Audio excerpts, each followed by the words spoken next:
একসাথে মেখে রাখা দুধ আর ছানা দিয়ে দেবো। মাখা সন্দেশটাকে নেড়ে নেড়ে বেশ অনেকটাই ঘন করে নিয়েছি। এবার দেখুন তো রংটা কি সুন্দর এসেছে। নরম পাকের মাখা সন্দেশ একবার বাড়িতে বানালে বারবার বানানোর অনুরোধ পাবেন। এই মিষ্টির স্বাদই এমন, সবার কিন্তু কমই পড়ে যায়। শীত তো প্রায় চলেই গেল। শীতের সময় যে জিনিসগুলো পাওয়া যেত সেগুলো তো আর শীত চলে গেলে পাওয়া যাবে না, বিশেষ করে নলেন গুড়। তাই শীত চলে যাওয়ার আগে আজকে আমি বানাবো নলেন গুড় দিয়ে নরম পাকের মাখা সন্দেশ। পুরো ভিডিওটা দেখবেন, আশা করি ভালো লাগবে। আর মিষ্টিটা কিন্তু দুর্দান্ত স্বাদের হয়, যে কেউ সহজেই বাড়িতে বানাতে পারবেন। এখানে 2 লিটার মতো দুধ নিয়েছি, দুধটা দিয়ে দেবো।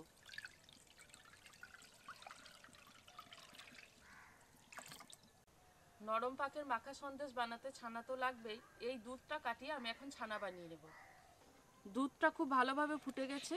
এবার লেবুর রস দিয়ে ছানা কাটিয়ে নেব, ভালো করে মিশিয়ে নেব। ছানাটা কেটে গেছে, এবার জল ঝরিয়ে নেব। ছানাটাকে ভালো করে চেপে চেপে জল ঝরিয়ে নেব। ছানাটা থেকে ভালো করে জল ঝরিয়ে নিয়েছি। এবার এটাকে ভালো করে থেসে নেব।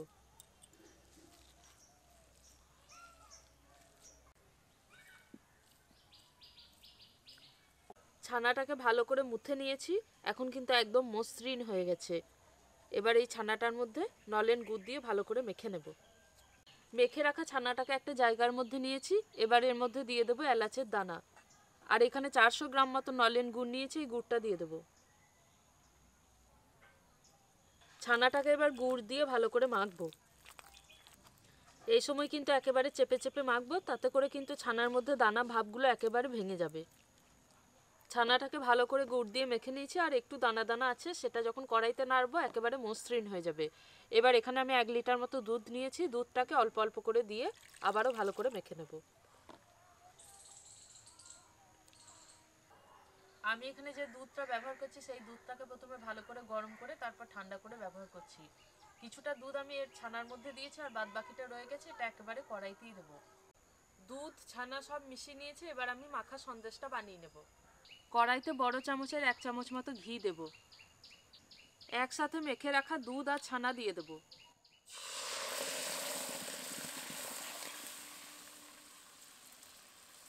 এবার এটাকে অনবরত নাড়াচাড়া করে একেবারে শুকনো শুকনো করে নেব। এমনিতে মিষ্টি এসব তো আমরা দোকান থেকে কিনেই খাই, বাড়িতে তো খুব একটা বানানো হয় না। তবে একবার এই মাখা সন্দেশটা বাড়িতে বানাবেন, সত্যি বলছি সবার একটু কমই পড়ে যাবে, এত সুন্দর স্বাদ হয় এর। এটা নাড়তে নাড়তে ফুটতে শুরু করেছে। এবার এর মধ্যে অল্প অল্প করে দুধ দেব।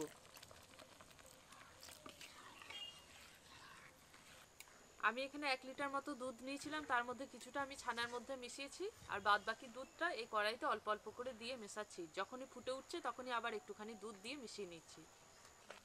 প্রথমে কিছুটা দুধ দিয়েছিলাম, তারপরে ফুটে উঠেছে, আবার বাদ বাকি দুধটা আমি এই সময় দিয়ে দেবো। দিয়ে আবারও ফোটাবো। ছানার মধ্যে প্রথমে যেটুকু গুটি ভাব ছিল সেটা কিন্তু এখন একেবারেই নেই। এবার এটাকে অনবরত নাড়াচাড়া করে ঘন করে নেব। মাখা সন্দেশটাকে নেড়ে নেড়ে বেশ অনেকটাই ঘন করে নিয়েছি। এবার দেখুন তো রংটা কি সুন্দর এসেছে। এর থেকে কিন্তু আর বেশি ঘন করব না, আর এমনিতে ঠান্ডা হলে আর একটু বেশি টাইট টাইট হয়ে যাবে। এবার এটাকে নামিয়ে নেব। আমি এরকম একটা স্টিলের থালা নিয়েছি, কানার দিকটা একটু উঁচু, ঘি লাগিয়ে নিয়েছি, যে কোনো কানা উঁচু পাত্রেই কিন্তু রাখা যাবে। এবার এই মাখা সন্দেশটা এই থালার মধ্যে ঢেলে নেব। দারুণ স্বাদের নরম পাকের মাখা সন্দেশ, দারুণই সুস্বাদু খেতে। এটা বাড়িতে বানানো খুবই সহজ, যে কেউ বানিয়ে নিতে পারবেন। আর এটা একটু ঠান্ডা হলে খেতে বেশি ভালো লাগবে।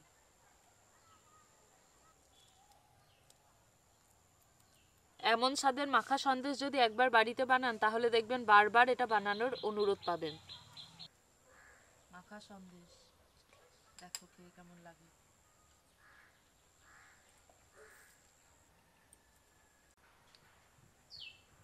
দারুণ হয়েছে জম্মা। জম্মা হেভি আছে, একটু দাও। হ্যাঁ দিচ্ছি। আজকের এই মাখা সন্দেশের রেসিপিটা কেমন লাগলো জানাবেন, পারলে বাড়িতে একবার তৈরি করে দেখতে পারেন, অপূর্ব লাগে খেতে। আজকের ভিডিওটা এখানেই শেষ করছি, দেখা হচ্ছে পরের ভিডিওতে নতুন রেসিপির সাথে। সবাই খুব ভালো থাকবেন, সুস্থ থাকবেন। নাও নিয়ে আসো।